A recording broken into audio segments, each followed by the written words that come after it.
সকাল সকাল মামার বাড়ি এসে আগুন ধরিয়ে এটা কি হয়ে গেল?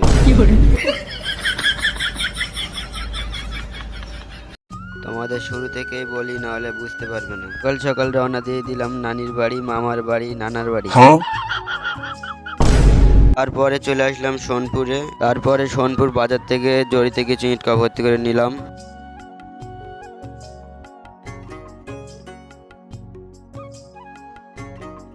এখানে এসে দেখি ইনভাইট মামাতো বোনের বাড়ি, তাই আর কি নড়ে চড়ে বসলাম। দুপুরবেলা ভাত খাইনি, এখানে এসে বেশি করে খাবো বলে। তারপরে চলে আসলো নাস্তা। তারপরে টুকটুক করে সব খেয়ে নিলাম। তারপরে বসে বসে ভাবছি পরে চলে আসলো ঘুগনি। পরে ঘুগনি খেয়ে চলে আসলাম এরকম একটা জায়গায়। এখানে এসে দেখি এরা আগুন তাপছে। তারপরে পা দিয়ে ছোলাকার ঠেলতে গিয়েছিল, এই অবস্থা।